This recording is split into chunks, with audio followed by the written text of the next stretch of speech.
ഇത്തവണത്തെ ക്രിസ്മസ് ഗംഭീരമാക്കണമെന്നായിരുന്നു പുത്തുമലയിലെ മൂവർ സഹോദരങ്ങളായ നിവേദ്, ധ്യാൻ, ഇഷാൻ എന്നീ കുഞ്ഞുമക്കളുടെ ആഗ്രഹം.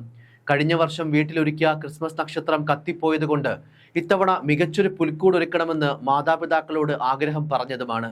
എന്നാൽ അടുത്ത ക്രിസ്മസിന് കാത്തു നിൽക്കാതെ പുത്തുമലയിലെ ഉരുൾപൊട്ടലിൽ മാതാപിതാക്കളെ തനിച്ചാക്കി മൂവരും മൺമറഞ്ഞു.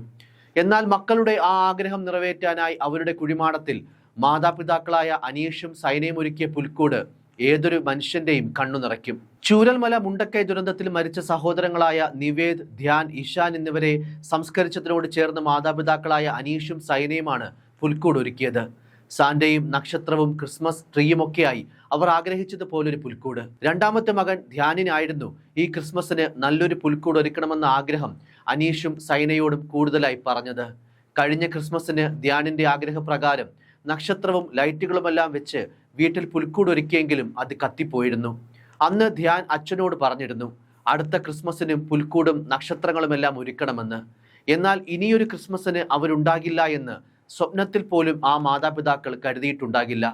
ഉരുൾ ദുരന്തം 3 മക്കളെയും കവർന്നപ്പോൾ അവരുടെ ആഗ്രഹങ്ങളിലൂടെ സഞ്ചരിക്കുകയാണ് അനീഷും സൈനയും. ഉരുൾപൊട്ടൽ ദുരന്തം അനീഷിന്റെയും സൈനയുടെയും എല്ലാമായ 3 കുഞ്ഞുമക്കളുടെയും ജീവനൊപ്പം ആ മാതാപിതാക്കളുടെ സകല സ്വപ്നങ്ങളും പ്രതീക്ഷകളും കൂടിയാണ് കവർന്നെടുത്തത്.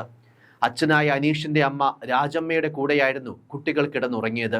രാജമ്മയെയും ഉരുൾ കൊണ്ടുപോയി. മുടക്കമില്ലാതെ അനീഷും സൈനയും എല്ലാ ദിവസവും ശവകുടീരത്തിൽ പോകും. 3 കുട്ടികളുടെയും ചിത്രം പതിപ്പിച്ച ഫലകത്തിൽ അവർക്കിഷ്ടമുള്ള ചോക്ലേറ്റുകൾ കൊണ്ടുവയ്ക്കും. വിശേഷങ്ങൾ പറയും. അമ്മ രാജമ്മയുടെയും കുഴിമാടത്തിന് മുന്നിലും ഇഷ്ടമുള്ളതെല്ലാം സമർപ്പിക്കും. ഒരുമിച്ച് കരോളും സാന്റയും ഒക്കെയായി ക്രിസ്മസ് ആഘോഷിച്ച സഹോദരങ്ങളാണ് ഇന്ന് ഒരേ മണ്ണിൽ ഉറങ്ങുന്നത്. 4ാം ക്ലാസ്സുകാരനായ നിവേദാണ് മൂത്തയാൾ. രണ്ടാമൻ ധ്യാൻ. മൂന്നാമത്തെയാൾ ഇഷാന് 3.5 വയസ്സ് മാത്രമാണ് പ്രായം. ദുരന്തം പാഞ്ഞെത്തിയ രാത്രിയിൽ അനീഷിന്റെ 3 മക്കളെയും അമ്മയെയും മരണം കൊണ്ടുപോയി. മരണത്തിന്റെ തലേന്ന് രാത്രിയും ഇളയ മകൻ ഇഷാനെ താലോലിച്ചുറക്കിയതാണ് സയന. ഇനിയുള്ളത് ആ കുഞ്ഞുമക്കളുടെ മധുരമുള്ള ഓർമ്മകൾ മാത്രമാണ്. അവരിന്ന് ജീവനോടെയില്ല എന്ന് തിരിച്ചറിയുമ്പോഴും തൻ്റെ മക്കളുടെ സന്തോഷങ്ങളും ആഗ്രഹങ്ങളും നിറവേറ്റുകയാണ് ഈ മാതാപിതാക്കൾ. ലോകം ഉണ്ണിയേശുവിൻ്റെ പിറന്നാൾ ആഘോഷിക്കാൻ ഒരുങ്ങുമ്പോൾ മക്കളോടുള്ള അണയാത്ത സ്നേഹത്തിൻ്റെ പ്രതീകമായി ആ പുൽക്കൂട് മാറുകയാണ്.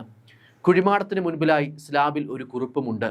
അച്ഛ, അമ്മ, ഞങ്ങളിന്ന് സ്നേഹവാത്സല്യങ്ങൾ നിറഞ്ഞു തുളുമ്പുന്ന ഒരു കൂട്ടം കാവൽ മാലാഖമാർക്ക് നടുവിലാണ്.